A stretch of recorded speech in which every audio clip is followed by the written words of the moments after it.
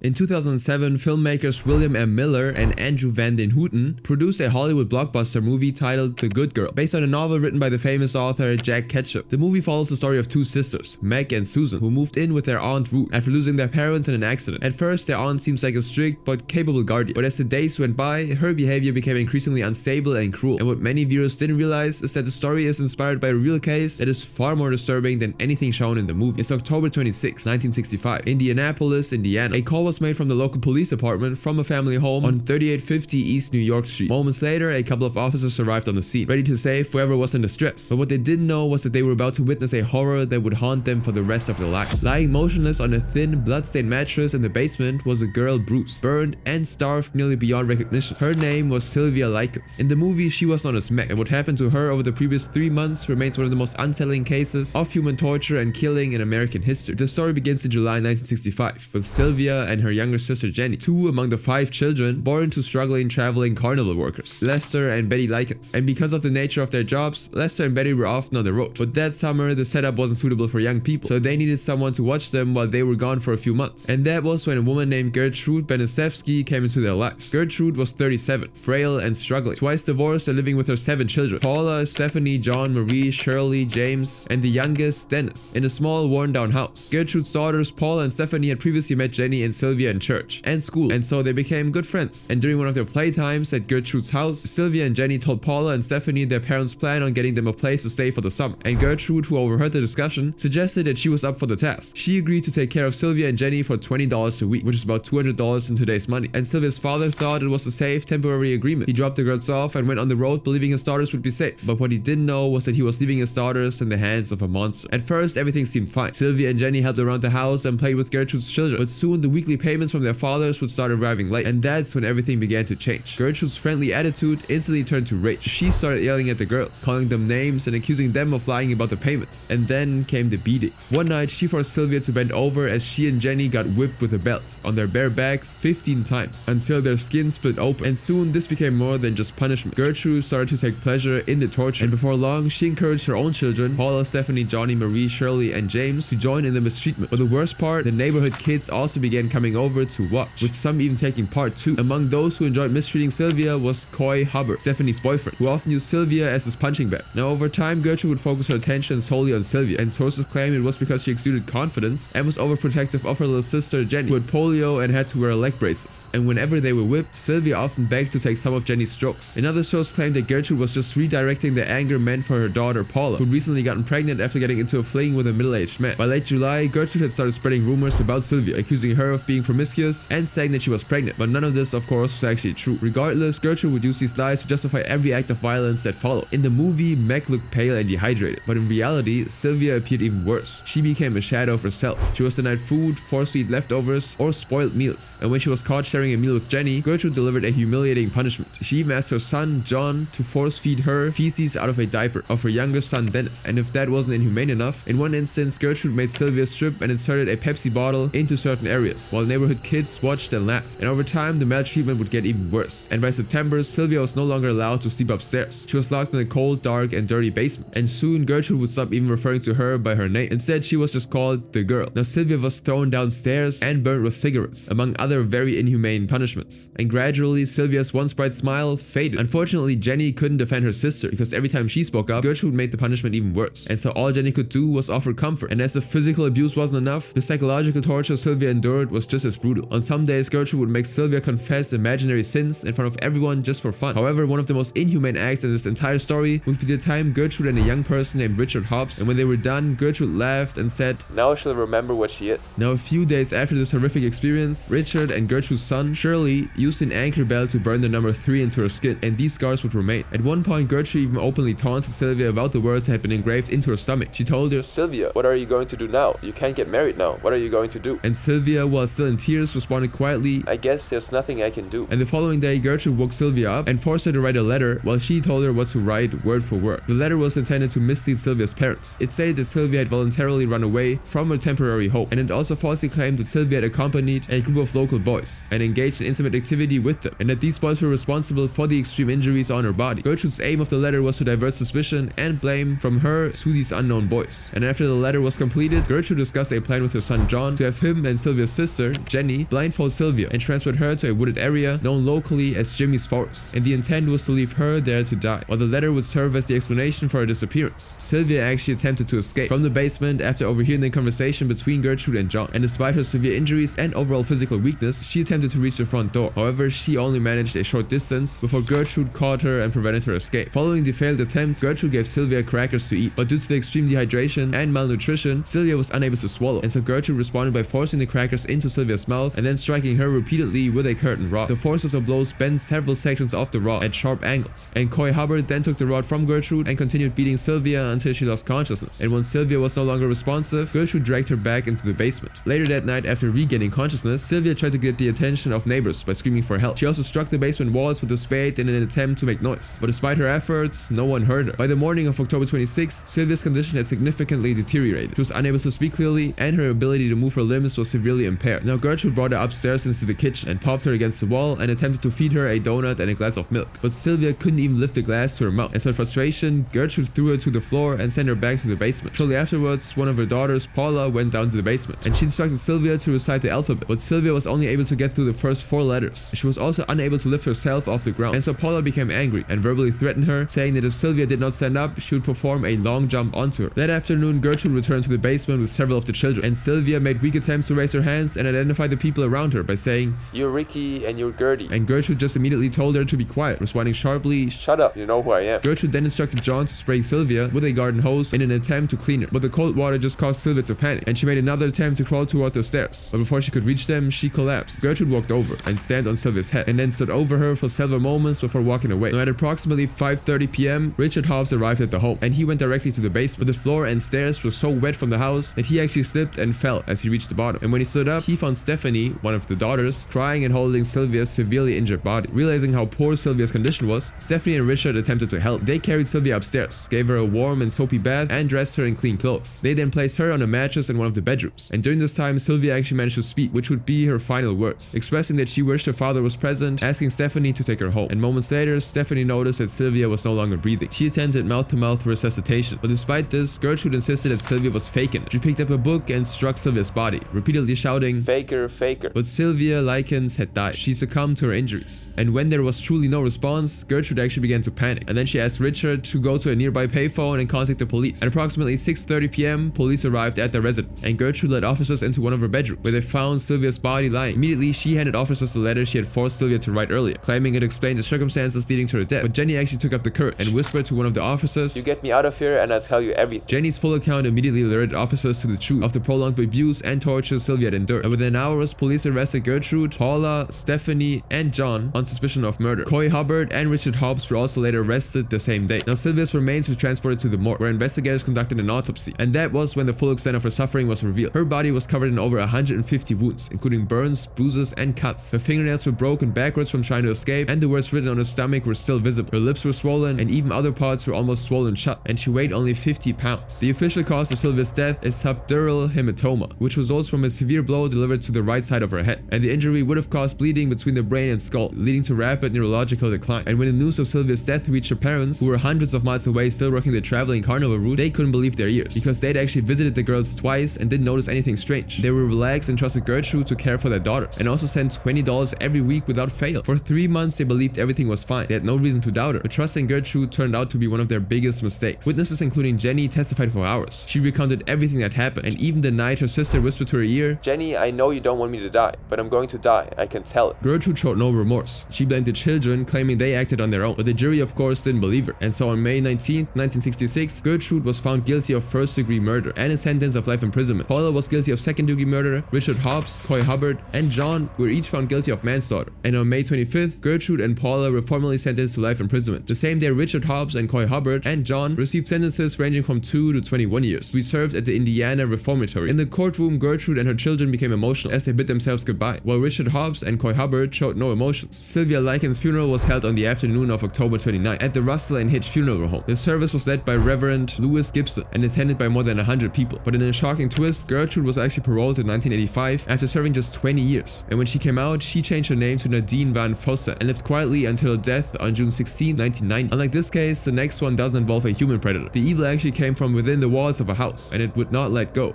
The Perrons also claimed to have encountered demonic forces at the farmhouse, who would pull on the girl's hair and limbs during the night. Banging doors and disembodied cries were also a regular occurrence.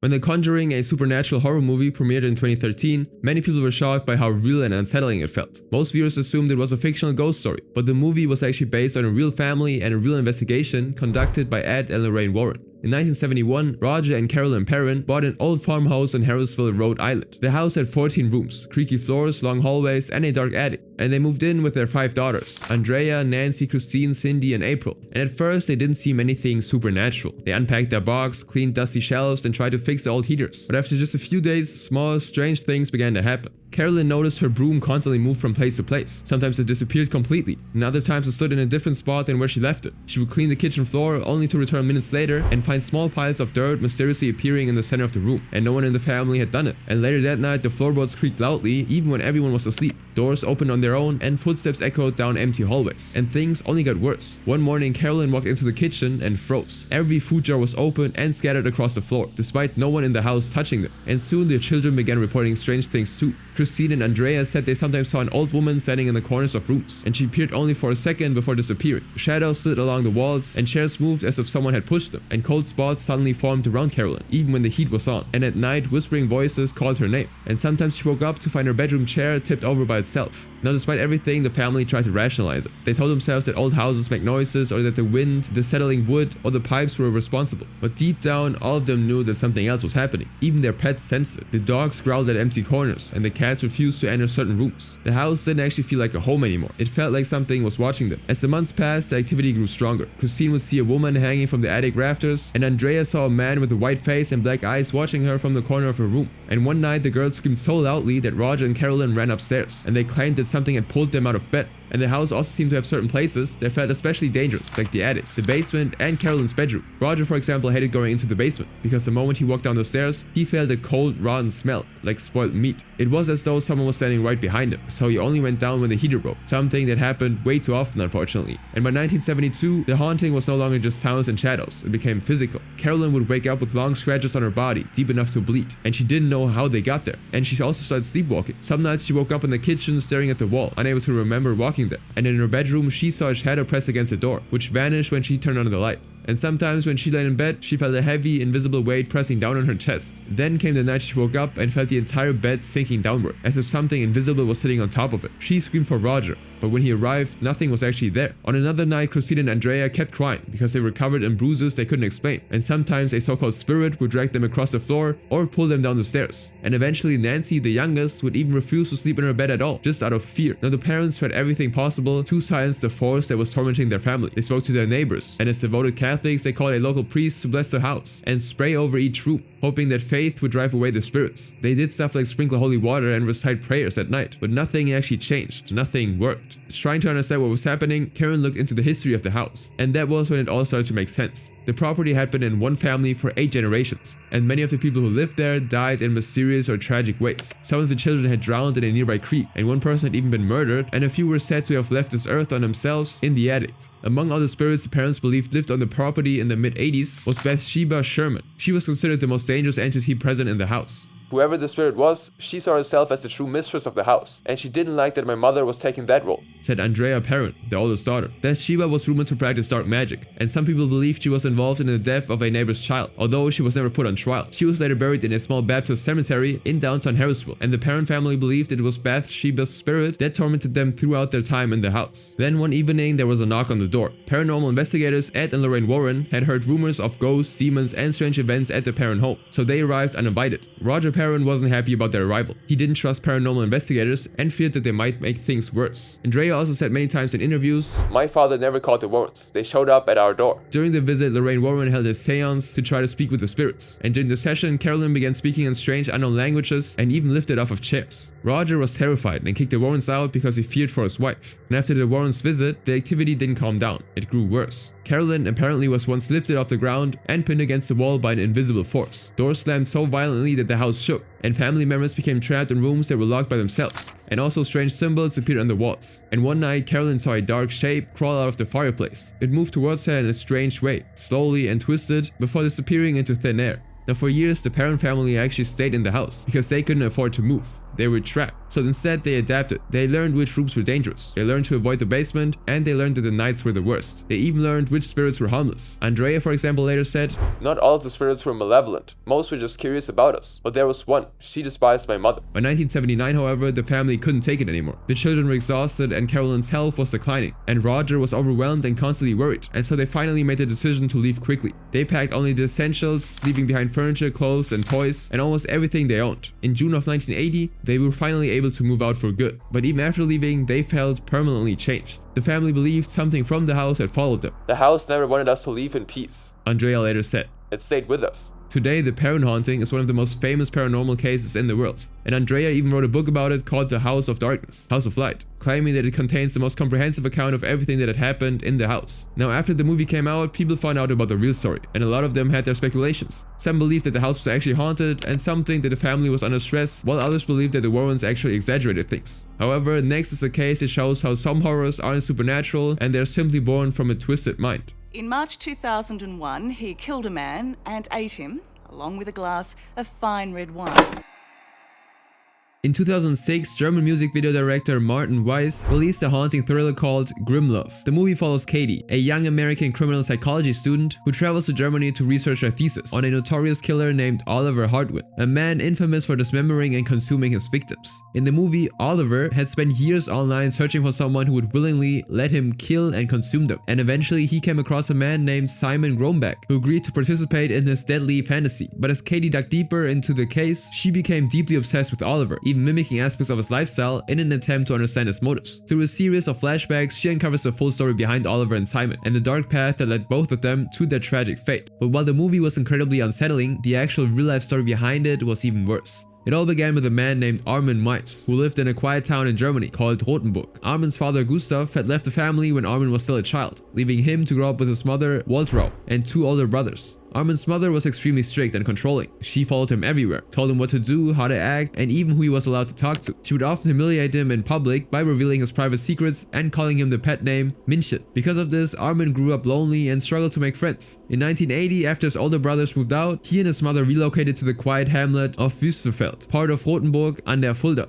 Their property included a sprawling 44-room mansion and a set of pony stables, and the area had only about 30 residents, which meant even more isolation for Armin. Now after he entered puberty, his mother prohibited him from having a girlfriend, and during this time he created an imaginary friend in his mind named Frankie. Armin began showing signs of severe psychological issues, experiencing intimate fantasies about Frankie, specifically desired to become one with Frankie by consuming his body. His fascination with the idea of consuming humans initially came from an experience during a childhood summer vacation in rural Wüstefeld, where he witnessed farm animals like cattle or hogs and deer being killed and butchered for the first time. As an adult, Armin then developed a deep interest in extreme violence and cannibalistic fantasies. He kept recordings of television documentaries about the Vietnam War and read accounts of notorious killers such as Fritz Haarmann and Jeffrey Dahmer. Privately, Armin also filmed amateur videos in which he pretended to perform disturbing and graphic acts, the details of which were never fully released to the public. In these recordings, he covered himself in ketchup, for example, to imitate blood, and hung upside down like a butchered carcass. He would also eat stuff like minced meat shaped to resemble human flesh. For decades, Armin kept these fantasies to himself, until early 1998 when he discovered secret online chat rooms like Nullo and the Cannibal Cafe on the dark web, where people with extreme fantasies could openly express themselves. To hide his true identity, Armin used the alias Frankie and the username Antrafagus. He claimed to be a butcher and used the identity to describe his fantasies and communicate with potential volunteers. But unlike most users in this community, Armin did not see these fantasies as fiction. He wanted to carry them out in real life. And in early 2000, Armin became extremely active on the internet. He wrote more than 60 advertisements on Nullo, a site dedicated to extreme and unusual fantasies. In these English-written ads, he said he was looking for a well-built young man between 18 and 30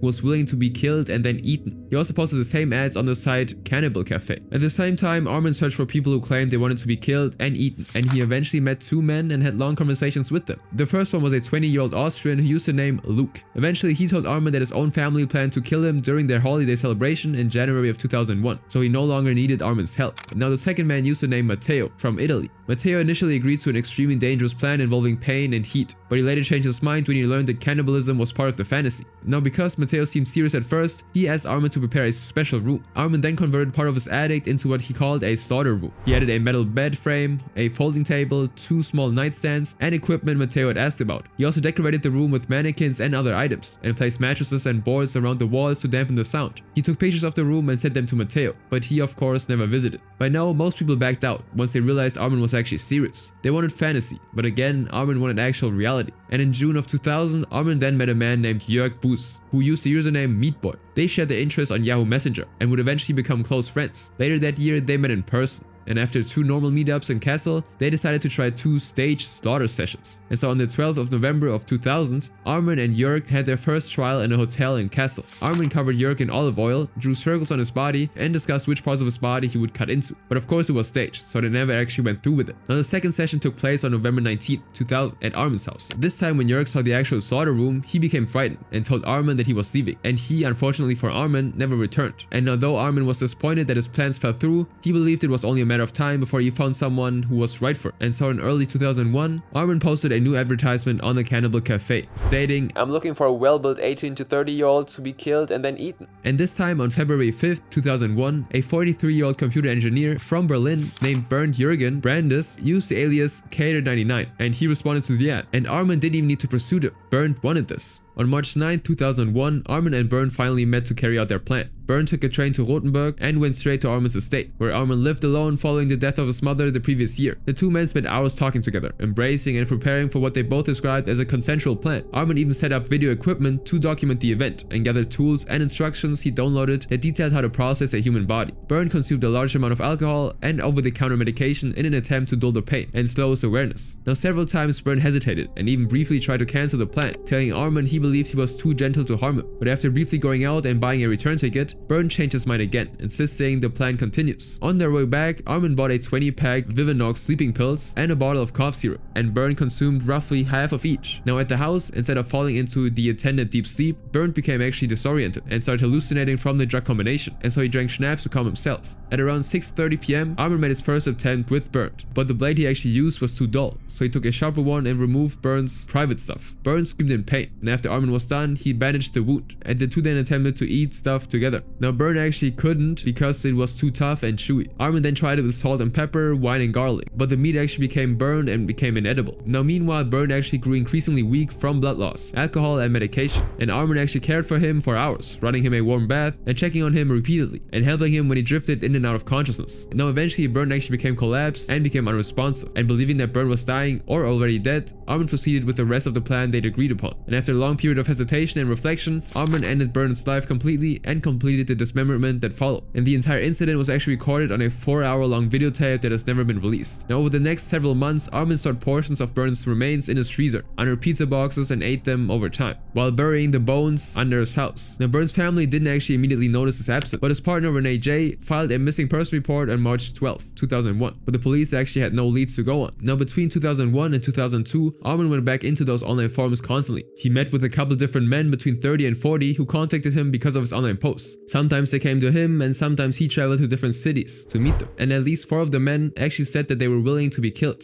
But all except one changed their minds when they realized that Armin was serious. His username was Andreas from Regensburg, and he let Armin tie him up and pretend to prepare. And when the moment came, he said he didn't want to actually die. And so they stopped and spent the evening eating pizza and drinking beer. Next was Alexander, a 26-year-old from Essen. He wanted to be killed immediately by decapitation, but Armin refused because Alexander actually seemed unsure and didn't fit the body type he preferred. Then Thomas, a 37-year-old man with a leather and boot fantasy. He allowed himself to be placed in a cage and hung upside down, but stated clearly that he didn't want to be actually killed. Now in June of 2001, Armin then met Jörg again, and they resumed their fantasy sessions. Jörg even sent photos of his co-workers and suggested bringing them to Armin to be eaten, but he refused and said he only wanted willing volunteers. They met several more times, and during one meeting in November of 2001, they repeated stuff they'd done earlier. Jörg was shaved and tied up in the attic room, but every time Armin asked if Jörg truly wanted to die, Jörg said no, and eventually they stopped because Jörg's ankles hurt and the room became too cold. However, they continued meeting on and off for about a year. Now there were a couple of other people too, but most of the time Armin simply invited the men for intimate activities or roleplay that didn't involve any attempt to actually kill them, and he met with people like this about twice a month. Now on July 9th, 2002, a 23-year-old university student from Innsbruck, Austria, searched the internet for horrors and nervous thrills, and while browsing he came across one of Armin's new online advertisements. And curious, the student sent Armin an email asking a simple question, and Armin of course replied yes. The student was shocked and disgusted, and he wrote back to Armin expressing how wrong and disturbing it was. Now months passed, but the student still couldn't forget the message, and so on October 27th, 2002, he finally reported Armin's email address to the police, believing a serious crime had been committed. Now police in Wiesbaden began investigating, and it took them almost 2 months to figure out who Frankie really was. And of course they eventually traced the username back to Armin. Now on December 10th, 2002, police arrived at Armin's house, and what they found was deeply disturbing. Frozen body parts, a computer filled with chat messages, and the video he filmed of course, written plans and tools he used the night of the crime. Now Armin didn't resist or attempt to hide anything, he simply allowed himself to be arrested, and the next day, December 11th, the police also searched his yard and found some of Bernd's bones, his hands, feet and head.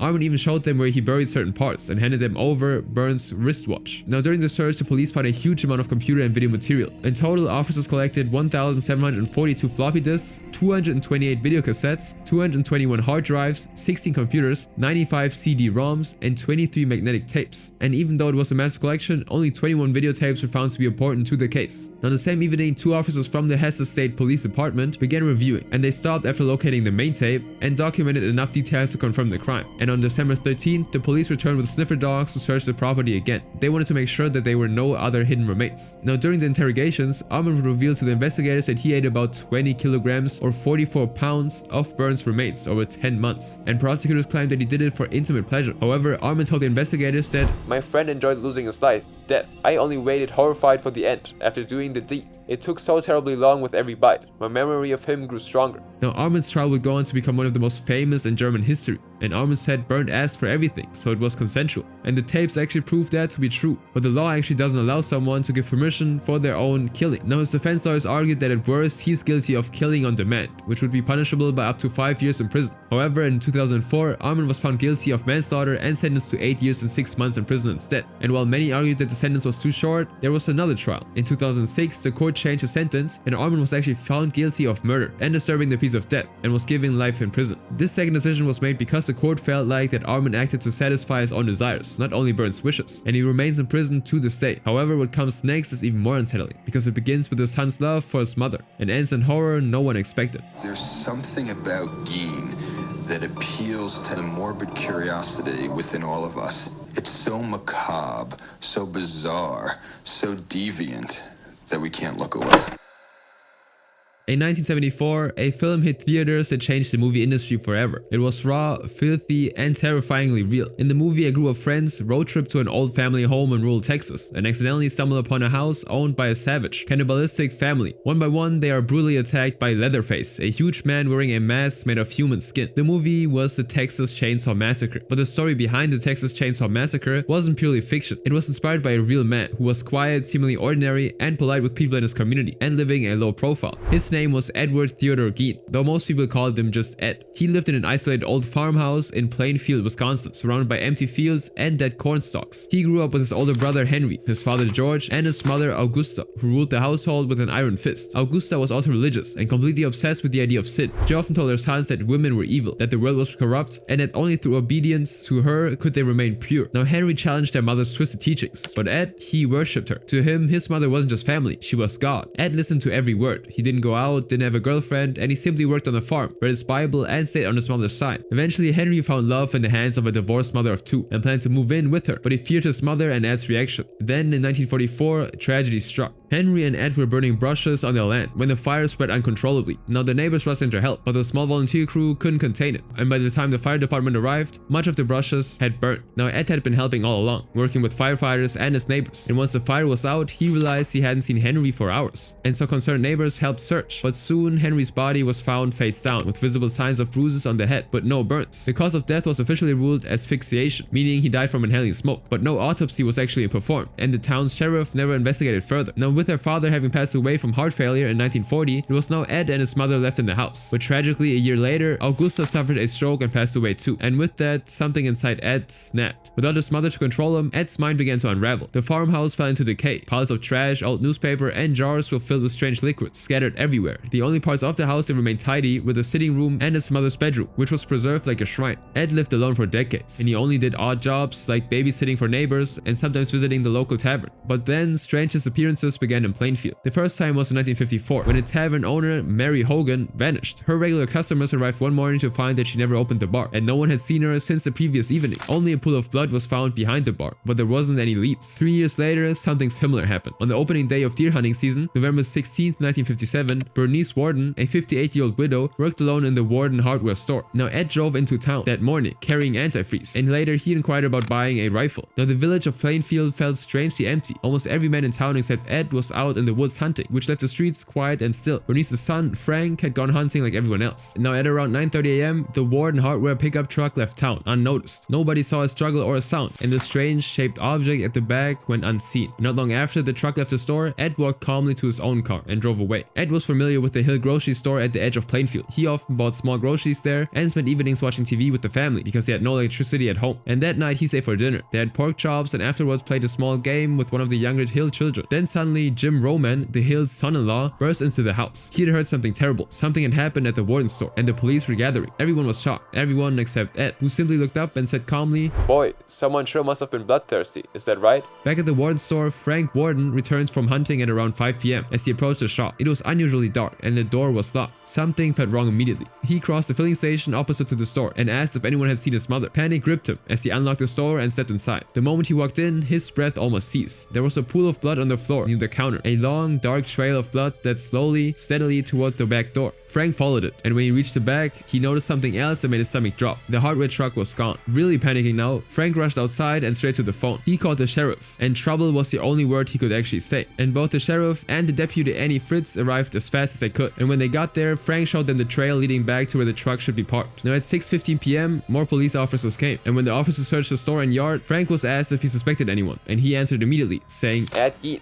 And upon asking why, Frank recalled that Ed had asked his mother to go roller skating, and he had come in the day before to ask about antifreeze. He also asked Frank whether he would be out hunting or not that day. And when he checked the sales slip, there was a slip that had Ed's name on it. It was an invoice for the antifreeze. And the officers remembered the case of Mary Hogan, the tavern owner who disappeared years earlier. Her tavern looked almost the same. A pool of blood, drag marks, and a truck missing. And so one of the deputies actually said, "We always suspected Ed for Mary Hogan. We never had proof. But this is the same thing." Now the police then drove to Ed Gein's farm, but it was dark already. There was no light anywhere. And so they approached the back door, but Ed wasn't home. So instead they drove back to the Hill grocery store, and there the the police actually spotted Ed sitting calmly in his car with one of the hill boys. Now one of the officers walked up to him and said, "Eddie, I'd like to talk to you." Ed didn't resist, he didn't question, and he just got out of the car and followed him like a quiet, obedient child. In the control car, the officer then began asking him about his day, and Ed told a story, and the police then asked him to repeat it after he told the story, but something changed in the second telling. Small details shifted, and so the officer said, "Eddie, your stories don't match." And Ed looked straight ahead and murmured, "Somebody framed me." "Well, Mrs. Warden." "What about Mrs. Warden?" "Well, she's dead, isn't she?" "Dead? How do you know she's dead?"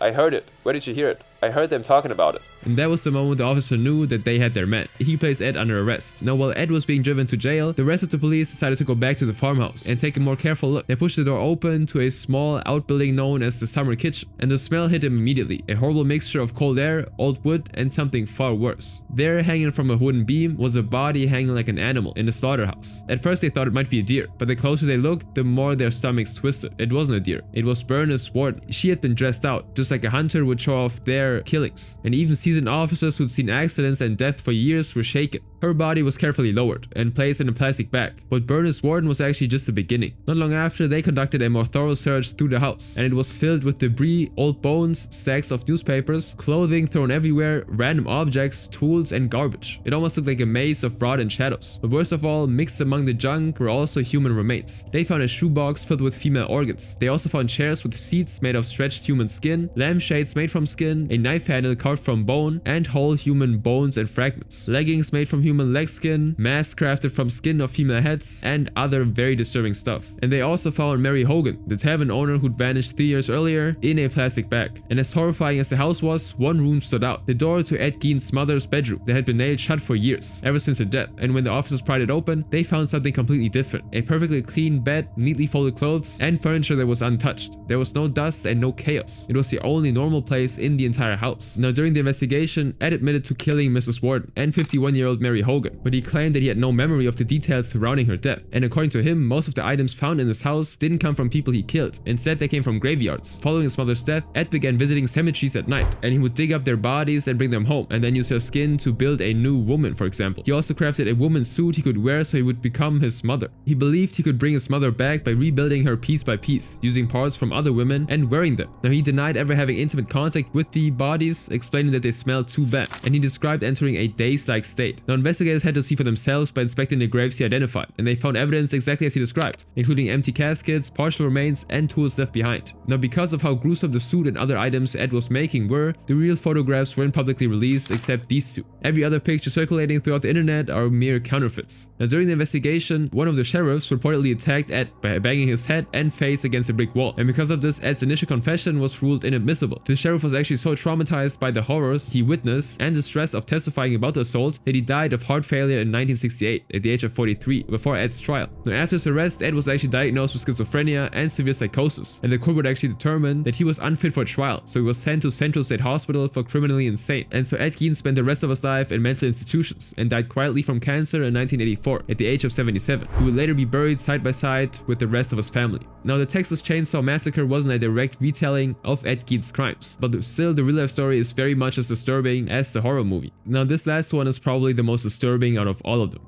I know a couple of times to make sure somebody was dead, I would scratch the eyeball with the knife.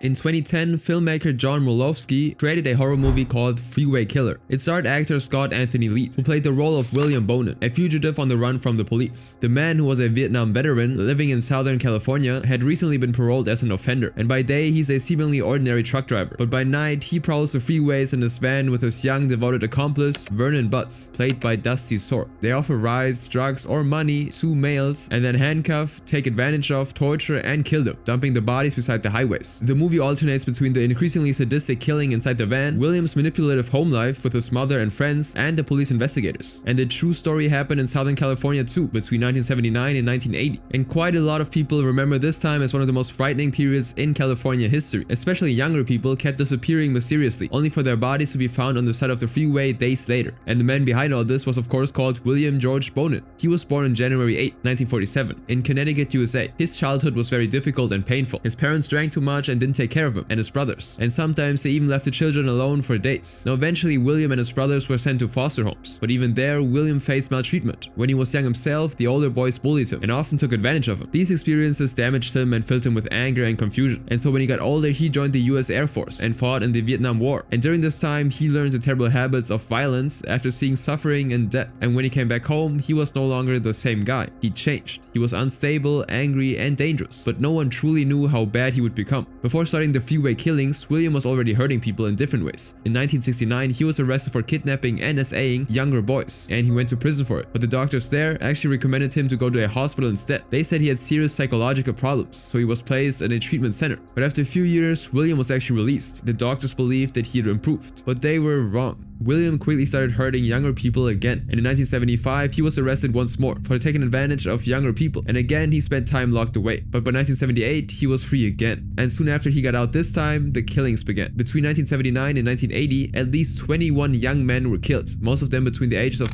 and 19, and people believe the number may have been even higher because some victims were never actually identified. William had a routine. He drove around in his brown Ford van looking for young people walking alone, hitchhiking or waiting at bus stops. He always acted friendly, and some boys then got inside thinking he was giving them a ride home, but of course they never actually made it there. Once inside, William used ropes, wires or even his own hands to attack them, and so the victims were found with their hands tied or with marks showing that they fought very hard to survive. After killing them, he then threw the bodies on the side of different freeways, and this is how he became known as the freeway killer. And one strange and frightening part of this case is that William didn't always work alone. He had several partners who helped him find victims, grab them or hurt them. These partners were Vernon Butts, who was a factory worker who loved horror, magic and dark fantasies. This made him join William in several of his attacks. The second person was Gregory Miley, a young man who helped William grab victims and found intense pleasure in the extreme violent acts. And the last of his accomplices was James Monroe, a teenager who looked up to William and followed him. Now as more of the bodies were found, the people of California grew terrified. All of the victims were young people who simply wanted to get home and hang out with friends or walk to school, and so parents all over California quickly warned their children not to hitchhike, and newspapers printed story after story about boys found near freeways like Interstate 5, Route 101, the Ventura Freeway and the Harbor Freeway. Now each time he actually killed someone, his method looked the same, and this was the clue that made the police know that a serial killer was actually out there, but they didn't yet know who it was. Detectives worked non-stop. They studied every crime scene and they looked at the knots used to tie the victims. They compared injuries and slowly began to see patterns, and the police also studied reports of suspicious vans seen near the victims. And then came the ultimate break. A young man told authorities he'd once escaped a man in a van who tried to tie him up, and he of course gave a description of him and the van, and the man he described was William Bonin. The detectives then placed William under surveillance. They wanted to see what he actually did, and so they followed him secretly for days. And then on June 11th, 1980, the police saw something suspicious. William stopped his van near a young boy, and the detectives watched as the boy walked up to the van, and they also watched William open the door, and the boy got inside, and that was it. And from that point on, the police moved in fast, and when the police opened the van, they saw horrifying killing tools like ropes, knives, wire, handcuffs, binding materials and bloodstains, and these were the equipment William used in many of his crimes. The boy inside the van was fortunately still alive, but the police believed he wouldn't have stayed alive much longer if they hadn't stopped William right there and then, and so he was arrested on the spot. Now after his arrest, William actually first denied everything, but soon he began to talk. He gave long interviews and confessed to a lot of his crimes. He even bragged about what he'd actually done. He showed no guilt, and he didn't seem to care about the victims or their families, and he also told the police about his partners. William went to trial in 1981 and later in 1983 for more killings. The courtroom was emotional, with parents crying as they heard what happened to their children, and so William was found guilty of kidnapping, taking advantage of people, torturing and killing them. He was sentenced to death. He was sent to San Quentin State Prison, the correctional facility known for its death row inmates, and he stayed on death row for a couple of years, and even while in prison he showed no true remorse. He even sometimes wrote letters to people, including supporters who were strangely interested in him. He also saw drawings and crafts from prison. But finally, on February 23rd, 1996, William Bonin was killed by lethal injection. He was the first person in California to be killed by that method. He was 49 years old. Before he died, he gave a final statement: "That I feel the death penalty is not an answer to the problems at hand. That I feel it sends the wrong message to the youth of the country. Young people act as they see other people acting, instead of as people tell them to act. And I would suggest that when a person has a thought of doing anything serious against the law, that before they did, that they should go to a quiet place and think about it seriously." He didn't apologize to the victims, and instead he just complained about the death penalty and said that he wanted the violence in society to end.